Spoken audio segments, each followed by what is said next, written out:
chers téléspectateurs de Global Africa, bienvenue dans votre émission Tumulte qui reçoit aujourd'hui Saïd Larifou qui porte plusieurs casquettes, mais aujourd'hui on le reçoit en tant qu'avocat défenseur des intérêts de Touzé. Cette affaire qui fait beaucoup de bruit aujourd'hui en Madagascar, mais sachez que pour l'avoir reçu plusieurs fois ici, vous vous habituez à lui.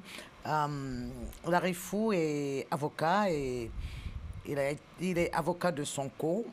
Il a le parti PACTEF, donc Parti africain du Comore, contre le Parti africain du Sénégal, donc PASTEF pour Sonko. Et deux fois déjà arrivé au deuxième tour au Comores dans son pays. Alors, Maître Larifou, bonjour. Bonjour. Le contrat entre Touzé et l'État malgache date d'assez longtemps. Nous sommes en 2025 et l'affaire est toujours vive. Mais pourquoi relancer cette affaire maintenant alors que l'État malgache semble ne pas s'y intéresser et que la France aussi ne va pas vers le droit international pour essayer de protéger ce ressortissant? Puisque, vous savez, il s'agit de ce qu'on appelle communément un déni de justice. Il s'agit d'une société française qui était implantée à Madagascar, qui était le numéro 1 en BTP. Oui, une société de BTP, voilà, des BTP. Tenue par de grands-pères en fils en fille. Tout à fait. Bon, il s'agit des Français qui étaient établis depuis des décennies à Madagascar et qui ont construit des ponts, des autoroutes et même des aéroports à Madagascar. Et au jour au lendemain, on leur a dit, bah, écoutez, quittez le territoire malgache et puis rentrez. Comme à Orano et le Niger, et comme à Barrick Gold avec le Mali. Oui, peut-être, je ne connais pas très bien ces deux dossiers, mais toujours est-il que c'était une grosse société multinationale de droit français et malgache qui a été établie à Madagascar. Au jour au lendemain, on leur dit, bah, écoutez, dégagez. On avait besoin de vous hier, vous avez participé à la construction des grands travaux à Madagascar, mais maintenant on ne veut plus de vous. Et à partir de là, il y a un certain nombre d'engagements qui ont été pris de part et d'autre, notamment par le pouvoir, par les autorités françaises et malgaches, pour justement désintéresser, dédommager la société Touzé. Bon, il y a un accord qui a été signé entre les deux gouvernements, comme quoi le gouvernement français et le gouvernement malgache s'engagent à désintéresser les entreprises que ce soit malgaches ou bien françaises qui seraient lésées dans une opération quelconque. Et cet accord qui a été signé à l'île de la Réunion par un ministre français et un ministre malgache. En quelle année? Oh, je ne me rappelle plus, mais toujours est-il que cet accord n'a pas encore été appliqué. C'est comme si les deux gouvernements réunissent leurs engagements internationaux. Mais justement, voilà, que quand les deux gouvernements réunis, les deux pays réunissent leurs engagements internationaux, pourquoi vous relancez cette affaire? Parce qu'il s'agit d'une entreprise, il s'agit d'une société, il s'agit des intérêts avant tout d'une société. Il est tout à fait normal que la société demande à être payée de ses droits. Et c'est tout à fait normal. Et il est aussi normal que cette société française demande le soutien, l'appui du gouvernement français. Et c'est ce qui a engagé d'ailleurs, ce qui a amené le gouvernement français de l'époque à prendre des engagements avec le pouvoir malgache. Pas le pouvoir actuel, hein, c'est l'ancien pouvoir malgache. Alors, vous faites le lobbying pour Touzé, l'entreprise Touzé, auprès de beaucoup d'institutions, dont le FMI et les responsables français aussi. Qu'est-ce que cela a donné?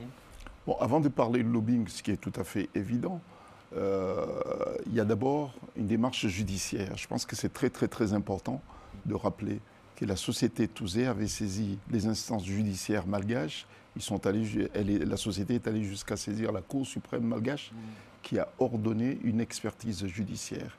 Et cette expertise judiciaire a confirmé à la fois la créance de la société qui se chiffre à beaucoup de millions d'euros. Voilà. Et des indemnités allant jusqu'à 17 millions d'euros. Tout à fait.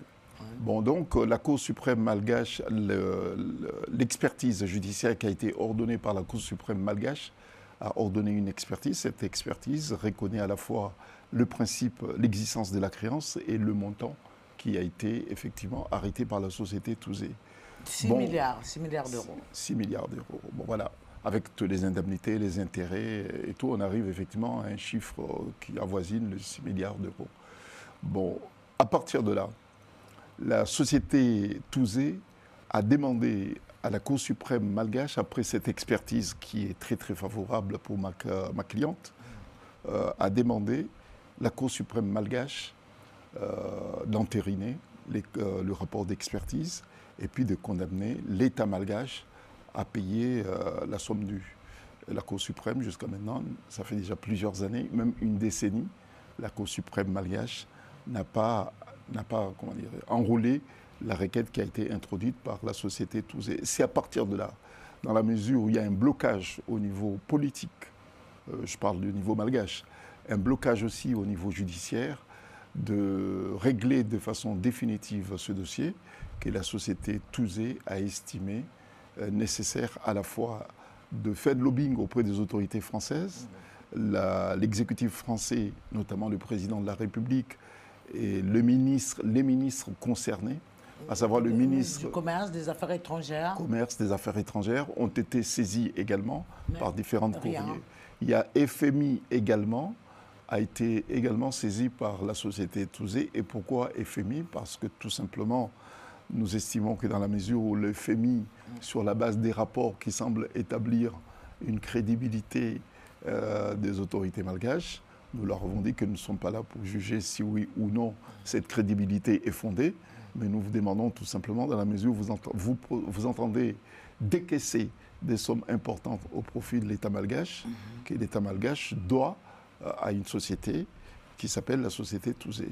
Bon, donc nous avons saisi FMI, nous avons saisi les autorités françaises également jusqu'à maintenant, comme vous l'avez dit tout à l'heure. Nous n'avons pas encore eu de réponse.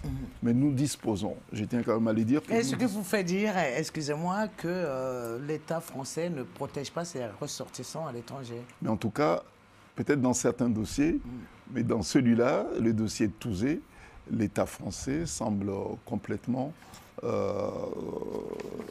comment dirais-je, fait preuve d'indifférence, ne protège pas du tout un de ses ressortissants qui a fait quand même la fierté française à Madagascar, puisqu'il quand même faut le dire, puisque lorsqu'on parlait des intérêts français à Madagascar et dans l'océan Indien et dans certaines régions en Afrique, c'était la société Touzé qui était connue et reconnue par son sérieux et puis reconnue également par son compétence.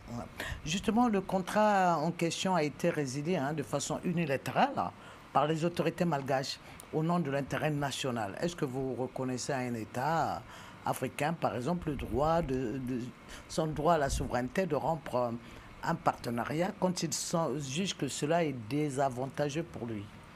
Bon, ou pensez-vous que Touzé, en tant qu'acteur privé étranger, a des droits supérieurs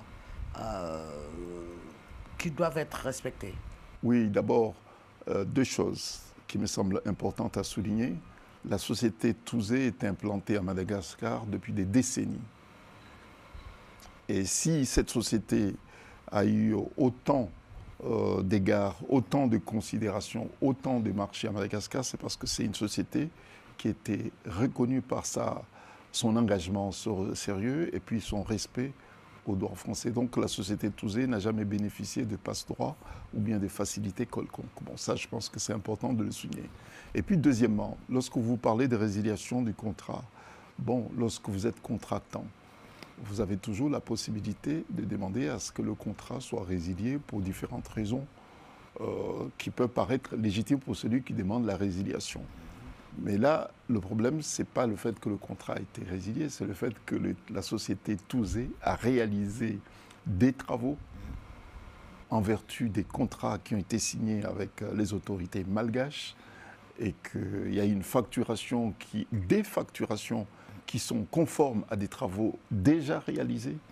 Bon, la société Touzé, sans parler de la résiliation qui peut relever de l'initiative de l'une ou l'autre de deux parties, mais la société Touzé est tout à fait en droit de demander le paiement des travaux déjà réalisés qui ont fait l'objet d'une expertise, laquelle expertise est venue conclure à la fois l'existence des travaux, la sincérité des travaux réalisés, et puis la facturation également de ces travaux. C'est tout ce que la société Touzé demande aux autorités malgaches, puisque c'est un dû, et c'est ce qu'elle demande aussi aux autorités françaises qui ont estimé à juste titre de signer un protocole d'accord avec les autorités malgaches pour que les sociétés françaises, et particulièrement notamment la société Touzé, soient désintéressées par rapport aux travaux réalisés. Mais dans le sillage, aujourd'hui, les mouvements panafricanistes prônent le fait d'être souverain et de prendre des décisions qu'ils appellent souveraines également par rapport aux entreprises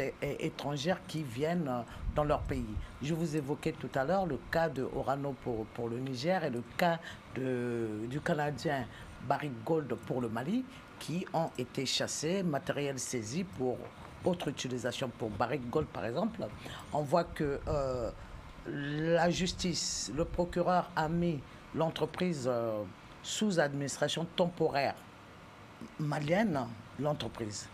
Alors, est-ce que vous comprendrez que Madagascar aussi, en anticipant ce qui se passe dans les pays du Sahel, ait voulu avoir un droit de souveraineté sur ce qui se passe chez lui? Parce que 2000 employés, ce n'est pas petit. Oui, je comprends tout à fait. Effectivement, les États sont souverains. Les États sont les seuls habilités à définir leur stratégie pour le développement de leur pays, notamment en Afrique. Mais je tiens à souligner que ce qui est contesté aujourd'hui par la société Touzé, je reviens là-dessus parce que c'est quand même important, ce n'est pas l'annulation du contrat. Ce n'est pas ça, au fait, qui pousse. Qui est dû. C'est ce qui est dû. C'est ce qui est objectivement constaté comme étant réalisé en termes de travaux.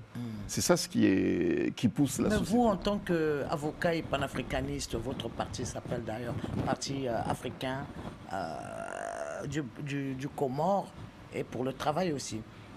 Est-ce que vous comprenez que ce nationalisme puisse pousser Madagascar aujourd'hui à vouloir nationaliser l'entreprise, à vouloir que les salariés soient payés par Madagascar plutôt que par une entreprise et un entrepreneur étranger? Oui, le panafricanisme n'est pas le frère de l'injustice. Vous voyez? Voilà. Le panafricanisme, ce n'est pas le désordre. Le panafricanisme, c'est une vision pour bâtir l'Afrique sur la base des concepts africains. Mais c'est là le panafricanisme, ce n'est pas le frère des injustices. Bon, donc, une société qui a fait des travaux chez vous. Aujourd'hui, vous voulez vous approprier votre maison, votre territoire, ce qui est tout à fait votre droit le plus absolu. Mais vous devez désintéresser ceux qui ont fait des travaux pour vous et qui ont, comme vous l'avez dit tout à l'heure, qui avait 2000 employés, mais ça c'est un autre sujet. Bon, aujourd'hui la société Touzé a été poussée à la sortie, elle est partie. Mais l'histoire des salariés qui travaillaient pour Touzé, qui se trouvent désormais au chômage, régleront le problème non pas avec Touzé, qui n'est pas responsable de cette politique, mais les salariés régleront leurs problèmes avec les autorités de leur pays. Mais ce qui préoccupe Touzé aujourd'hui, et c'est ce qui m'amène aujourd'hui à discuter avec vous, c'est cette indifférence, au fait. C'est cette indifférence. Tout azimut. Voilà, c'est cette indifférence ici et au pays, chez nous, en Madagascar. Voilà, c'est que les autorités malgaches trouvent ça normal qu'une société vienne bâtir des autoroutes, vient construire des autoroutes, vient construire des aéroports, vient réaliser des grands travaux. Et au jour au lendemain, vous dites, on résilie le contrat. C'est prévu. C'est dans l'air du temps. Voilà, la résiliation des contrats, c'est tout à fait normal. C'est prévu par les différents textes. Et même la convention, voilà, et même la convention elle-même, quelque part aussi, prévoit que la résiliation est tout à fait possible et peut venir de l'une ou l'autre de parties. Mais ce qui mobilise la société Touzé, c'est le fait que l'État malgache lui doit énormément d'argent, beaucoup d'argent, et que l'État français, conformément aux engagements pris, devait et doit protéger ses ressortissants et ne pas faire preuve de différence. Que souhaitez-vous alors pour la suite de ce... Écoutez, comme vous l'avez dit tout à l'heure, on est en train de sensibiliser, on est en train de mobiliser, on est en train de frapper partout. de demander des soutiens de toute nature. Mais bon, il y a aussi des initiatives judiciaires qui seront engagées par la société Touzé. Mais je ne suis pas encore en mesure de pouvoir vous dire quel type d'initiatives judiciaires seront engagées. Mais il y a des initiatives judiciaires qui seront engagées au niveau international pour permettre à la société Touzé de récupérer son argent. Vous êtes rentré ce matin de Dakar. Vous êtes l'avocat de Sonko qui vient de perdre le procès pour diffamation. C'est bien ça? Un mot sur ça? Oui, bon, au fait, c'est un dossier qui a déjà été examiné depuis longtemps. Voilà. Et le dossier est revenu avant-hier devant la Cour suprême du Sénégal, suite à une requête que nous, les avocats de Sonko, nous avons initiée en janvier 2024. Donc vous l'avez fait condamner? Non, ce n'est pas nous qui l'avons condamné. Vous avez confirmé la condamnation? Non, ce n'est pas nous qui avons condamné notre client, c'est un système mafieux qui a condamné notre client. Sous son administration? L'administration de Sonko? Non. Cette condamnation date au temps de Macky Sall. Mais il a été confirmé. Comment? Il a été confirmé. Non. La question qui était soumise à la Cour suprême, c'était une question de constitutionnalité. Voilà. Mais cette affaire avait déjà été jugée depuis longtemps et que nous contestons et nous continuons encore à contester. Et maintenant, à peine arrivé à Paris, voilà que vous allez reprendre vos valises pour N'Djamena, pour être au chevet de succès Masra. Bon, c'est le destin de l'avocat voilà. International. Bon vent à vous, Saïd Larifou. Je rappelle que vous êtes l'avocat également de l'affaire Touzé, qui malheureusement n'a pas écho jusqu'à présent de par le pays dans lequel siégeait l'entreprise BTP Touzé et le pays d'origine des Touzé qui sont 3 générations aujourd'hui à être en Madagascar et à suivre cette affaire. Merci à vous téléspectateurs de nous avoir suivis. On se retrouve très vite.